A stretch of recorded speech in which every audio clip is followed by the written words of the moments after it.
आज हम लोग अनिद्रा, जिसको इंग्लिश में इंसोम्निया कहते हैं, उस पर चर्चा करेंगे। नमस्कार, योग गुरु संदीप तिवारी। बहुत सारे लोग नींद से लेकर के बड़ा परेशान रहते हैं, सुकून का रात नहीं बीतता है और दिन भर परेशान रहते हैं। बहुत ही छोटा सा समय देकर के हम अपने रात को बेहद ही सुकून और शांत वाला बना सकते हैं। उसकी वजह से हम अपना दिन भी सुखपूर्वक बिता सकते हैं। लेकिन एक निवेदन ये है कि केवल सुनने वक्त से नहीं होता है, छोटा सा अपना समय निकाल कर फॉलो करने से होता है। एक दिन में किसी चीज का रिजल्ट नहीं आता है, कंटिन्यू करते रहें, कुछ ही दिनों में हम बेहद ही रिजल्टेटिव परिणाम पाकर अपने आप को सुखपूर्वक स्वास्थ्यवर्धक जीवन जी सकते हैं। आज के समय का परिपूर्ण सुखपूर्वक नींद ही हमारे स्वास्थ्य का 90% हिस्सा पूरा करता है। तो आज हम लोग जानने की कोशिश करते हैं ऐसा कौन सा कदम उठाएं योगासन के माध्यम से, प्राणायाम के माध्यम से, कि हमारा नींद बिल्कुल शांत, सुकून और मीठा वाला रात बीते। तो सर्वप्रथम कुछ प्राणायाम करेंगे। जैसे शुरुआत कर लेते हैं एक उद्गीत प्राणायाम से। ओम के उच्चारण से बड़े ही लय से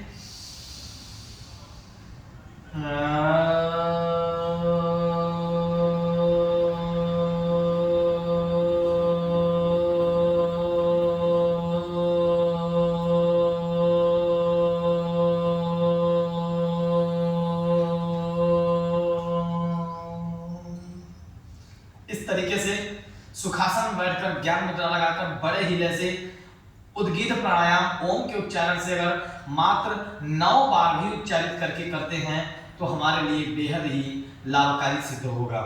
इसके बाद नाड़ी शोधन के रूप में दूसरा प्राणायाम हम लोग अनुलोम विलोम कर सकते हैं। अनुलोम विलोम के लिए ऐसे सुखासन में ही बैठे रहें, कोहनी घुमाकर चेस्ट से लगा लें, दोनों बीच वाली उंगली फंसाकर यूं ऐसे अंगूठा बाईं ओर कर लें, दोनों बीच वाली दाहिनी तरफ करके इनहेल क्लोज करेंगे, कुछ देर रुकेंगे और फिर एक्सहेल, यानी बड़े ही सनई सनई श्वास को पूरा खींचेंगे, क्लोज करेंगे और फिर बड़े ही धीरे धीरे श्वास को खींचने से ज्यादा समय श्वास छोड़ने में लगाएंगे। अब इसके बाद हम लोग शुरुआत करते हैं आसनों के लिए। सर्वप्रथम जैसे हम लोग बैठे हैं इसको बोलते हैं सुखासन। बैठे ही अवस्था में शुरू कर सकते हैं बद्ध कोणासन, या फिर बटरफ्लाई इंग्लिश में नाम फेमस होता है, या तितली आसन। ऐसे दोनों पैरों के तलवों को मिला लेंगे और ऐसे पकड़कर इसको अपने शिवनी नाड़ी की ओर खींच करके सांस खींचें। बद्ध कोणासन के लिए यूं ऐसे घुटने को नीचे की ओर ले जाने की कोशिश करें, स्पाइन सीधी रहेगी, फिर रिलैक्स हो जाए, फिर सांस खींचे, नीचे ले जाने की कोशिश करें। अब इसके बाद 3 से 4 बार करने के बाद तितली आसन कर लें, बड़े ही आराम से 15 से 20 बार पैर को यूं ऐसे फ्लाई कर लें, रिलैक्स हो जाएं, फिर बद्ध कोणासन करें 2-3 बार और फिर तितली आसन करें 15 से 20 बार, 2 से 3 रिपीटेशन इसका कर लें। अब इसके बाद हम लोग करते हैं बालासन या शिशुआसन। ऐसे वज्रासन में बैठ जाएंगे। वज्रासन में बैठने के बाद पीछे अंगूठा सटा रहेगा, एड़ी में गैप करके कूल्हे को बीच में डाल देंगे और बड़े ही आसन, सर्वश्रेष्ठ आसन माना जाता है निद्रा में, इसको ध्यान रखेंगे। कुछ भी अगर नहीं कर पा रहे हैं, देखिए बीच में हम बोल रहे हैं कुछ भी नहीं कर पा रहे हैं, तो बालासन का अभ्यास अच्छे से करना शुरू कर दे। शिशुआसन का आपको रिजल्ट अच्छे से मिलना शुरू हो जाएगा। करते कैसे हैं? सांस खींचे और श्वास छोड़ते हुए 90 डिग्री से पहले पेट, फिर चेस्ट और फिर छुट्टी। ऐसे मस्तक लग जा रहा है तो ठीक है, पूरा खिंचाव देने के बाद ऐसे एल्बो को, कोहनी को जमीन से लगाकर यूं ऐसे थोड़ी देर तक रुके रहें, फिर सांस लेते हुए उठेंगे। जैसे बहुत सारे लोगों को पेट होता है, नहीं आ पा रहे हैं, तो इस अवस्था में बैठे रहें और जहां तक जा सकते हैं बस वैसे ही ऐसे अपने आप को होल्ड करके रखें। इसके बाद हम लोग करते हैं मार्जार्य आसन, बेडिल आसन जिसको बोलते हैं, इंग्लिश में कैट काउ पोज भी बहुत लोग जानते हैं। तो यूं ऐसे हो जाएंगे, ध्यान से देखने की कोशिश करिएगा। ऐसे पोजीशन कितना होना है, दूरी कितना होना चाहिए, ये भी लोगों को नहीं पता, बहुत अच्छे से पता होता है। ऐसे नाप लिया करें अपनी दूरी को वज्रासन बैठकर और जहां पे उंगलियां आ रही हैं यहीं पे अपने हथेली के अंतिम हिस्से को रखकर यूं ऐसे उठ जाए। परफेक्ट आपका ये डेस्टिनेशन रहेगा, इसका गैप ही रहेगा। श्वास खींचकर सिर को ऊपर करेंगे, कमर को अंदर करेंगे, श्वास छोड़कर सिर को अंदर करेंगे, पीठ को ऊपर यानी नाभि को देखने की कोशिश करेंगे। Inhale, exhale, inhale, exhale. इस तरीके से मार्जर आसन को पूरा करेंगे। कम से कम इनहेल एक्सहेल मिलाकर एक होता है 8 से 10 सफिशिएंट होता है। अगर समय आपके पास तो 15 से 20 जा सकते हैं, लेकिन 8 से 10 सफिशिएंट माना जाता है। इसके बाद हम लोग करेंगे लेटने वाले में ही, जैसे कि विपरीत करनी, पीठ के बल लेट जाते हैं। पीठ के बल लेट करके यूं ऐसे दोनों पैर को बड़े ही आसानी से धीरे धीरे उठाएं और ऐसे उठा करके होल्ड करके रखे रहें। इस तरीके से क्षमतानुसार नॉर्मल ब्रीदिंग रख सकते हैं। अगर कंट्रोलिंग नहीं हो पा रहा है, पैर नीचे धीरे धीरे चला जा रहा है, तो इतना तक भी रुक रहे हैं तो कोई दिक्कत नहीं है।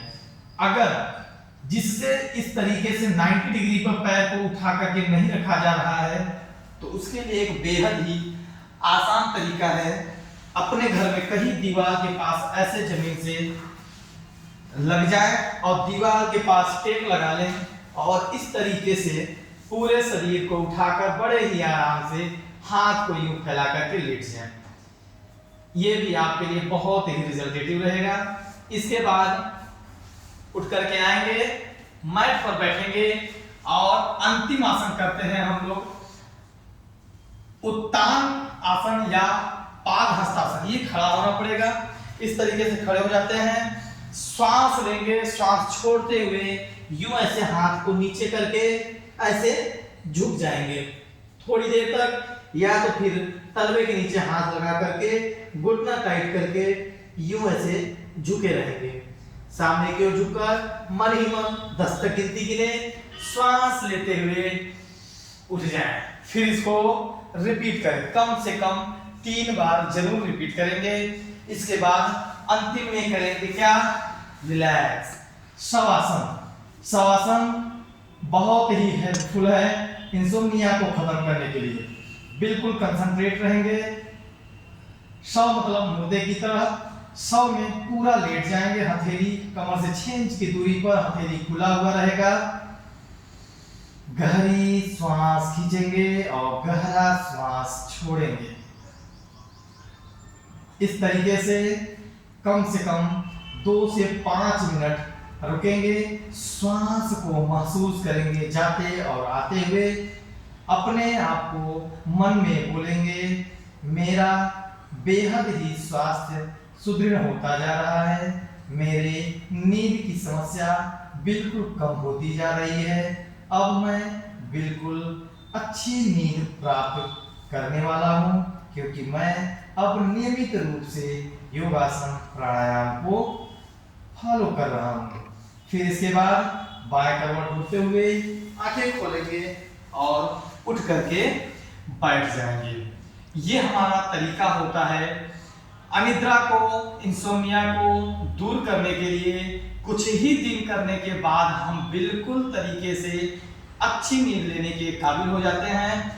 नियमित अगर इतने सारे आसन नहीं फॉलो हो पाते हैं तो कुछ दिन इतने सारे आसन करके शवासन, शिशुआसन, मार्जर आसन और प्राणायाम इतने तो किए जा ही सकते हैं अपने आप को स्वस्थ रखने के लिए। तो हमारा अनुरोध है कि इतना सारा फॉलो करके अपने नींद को स्वस्थ बनाएं, मीठा बनाएं और सुकून से रात को सोकर बिताएं। नमस्कार।